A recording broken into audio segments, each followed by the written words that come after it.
Hi, I'm Brant at Crocker Farm, and I'm going to talk to you about probably my absolute favorite topic in all of American stoneware, the work of Thomas Commeraw. Thomas Commeraw potted in Manhattan from around the late 18th century to around 1820. And he was part of a generation of potters that I would consider to be amongst the most interesting of all American stoneware potters. Clarkson Crolius Sr. was part of a very famous potting family, the Croliuses. John Remy III was part of the Remy family, likewise a prominent potting family. Henry Remy Sr. Was also part of that family. David Morgan is a famous New York stoneware potter of the time period. All those potters grew up around the same time and were more or less competing with each other, working together, things like that. But what made Thomas Commeraw different than the rest of those guys was that he was not of German descent or European descent like the rest of them. He was actually an African American. And this was a fact that I came upon basically by chance about 8 years ago, just looking in the census in the 1810 and 1800 census. And this was a shocking fact to me because it's basically unheard of for a free African American to become as prominent of a potter as this man did. But not only did he become a prominent potter, a successful businessman, successful artist who left behind lots of work. A couple of examples you see right here, but he became what I would argue is a very, an important American historical figure. These two pieces are some of the more interesting pieces of Commeraw's work that you will see. I can tell you pretty unequivocally that this is one of the very best that you will ever see that Thomas Commeraw made.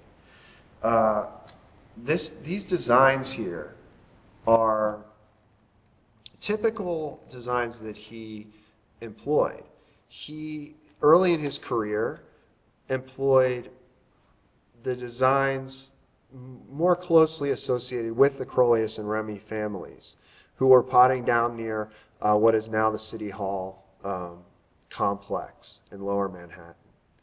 But sometime probably around 1805, Thomas Commeraw decided that he was going to do something different, something you don't really see very often in American stoneware. He was going to kind of streamline his production process, was probably his thought process, and he was going to stamp these designs into the clay. And this is kind of, I would say, a take on the pretty traditional federal drape and tassel design, but it completely surrounds his maker's mark here, which is unusual for his work. What's also notable is that these decorative stamps, here and here, I have never seen on any of his other work. And I always get a kick out of that when I see potters doing something they don't usually do. But he clearly was playing around with a different stamp here, and I guess he didn't like it because we don't see it on any of his other pieces. But I don't know. It's some sort of abstract design, but it might be a flower head, some kind of take on some other design.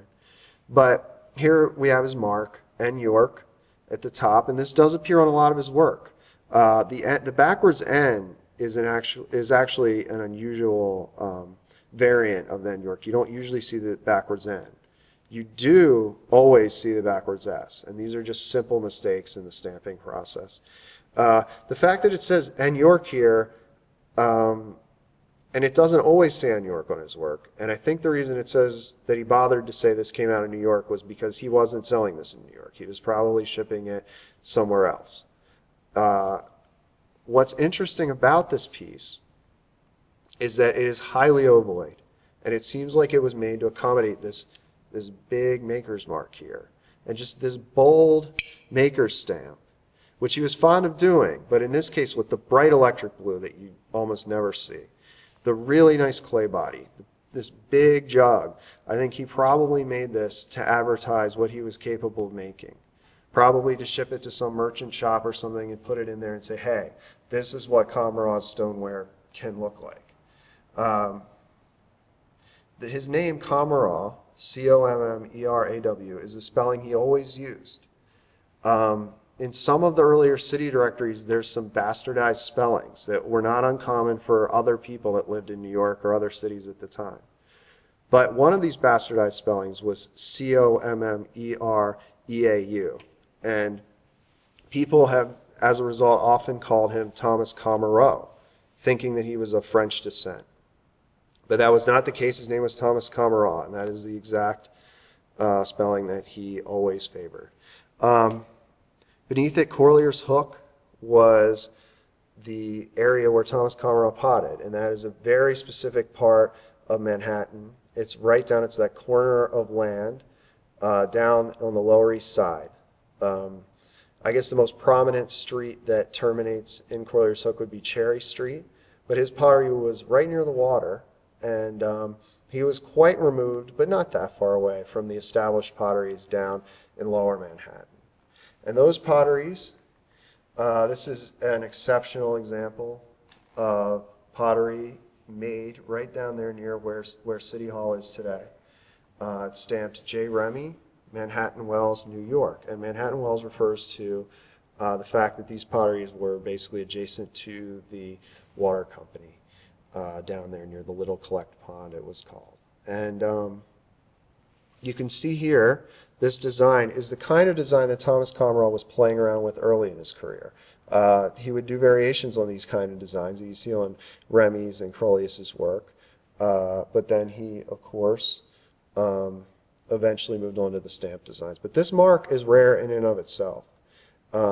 As a jar, with this kind of gray and blue, which is also pretty nice gray and blue contrast for pottery from this maker, that would be a really nice piece of early Manhattan stoneware, but as a picture, it's almost unheard of, and it's just, this form is just great. This is just an awesome piece of early Manhattan stoneware. And then these are a couple examples over here from the Crolius family. This is marked C. Crolius, manufacturer, Manhattan Wells, New York, and on the back it says Pickles, which is just really cool. This one here is also made for pickles. These people apparently really like their pickles. And on the back here are some initials. We're pretty sure this says HC. It's clearly a C. But this was pretty clearly made by some member of the Crolius family, probably not Clarkson Sr. or Jr., but some other member of the Crolius family, probably for a member of the Crolius family. It's related to a couple of other jars that seem to fall into that same category. This is a very rare piece. But speaking of pickles, this jar here was made for oysters. And they would often pickle their oysters. And this oyster jar was made by Thomas Commeraw, and it's stamped Daniel Johnson, number 24, Lumber Street, New York. And as one of the few people that I know Thomas Commeraw made his pottery for, I've done a lot of work on this guy, Daniel Johnson. And it turns out that, like a lot of other oystermen around the time, Daniel Johnson, like Commeraw, was also a free African American, which I think is just really cool to think about the relationship between these two guys who, to put it mildly, had the deck stacked against them, who went on to have just, Johnson was apparently a pretty successful oysterman. I don't know exactly how successful he was, but, he was successful enough to have, to make these oyster jars, to have these oyster jars made for him to ship his oysters. For several years in the city directories, he shows up at 2 different addresses. So he's a pretty successful guy, I'd say.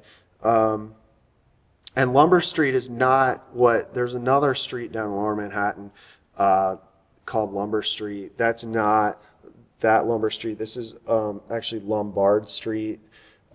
sometimes called Lombardy Street, to try to differentiate it from the other street. And this is a parallel street to Cherry Street, over sort of in the general neck of the woods of Commeraw's shop. And Johnson also had a building over on Cherry Street. So they are, these guys had some sort of interesting business relationship. Yeah, as I said, this is by far probably my favorite topic in all of American stoneware. And, you know, I've spent the last 8 years, most of my research hours have been spent on this guy, Thomas Commeraw. And, you know, he's a guy who didn't just leave behind a huge body of work,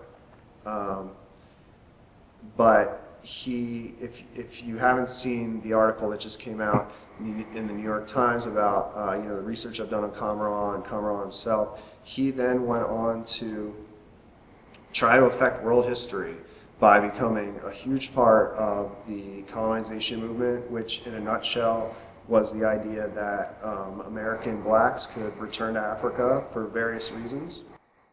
And he ended up leaving Manhattan for the west coast of Africa. And his life story up until the point when he left New York, and then, you know, after he got on that ship and left New York Harbor, is just very fascinating. And, you know, it's just really cool to be able to hold this jug in your hand and think that he made that. And this isn't, you know, a garden variety example of Commeraw stoneware. This is something he really wanted to look good, and I'd say he succeeded.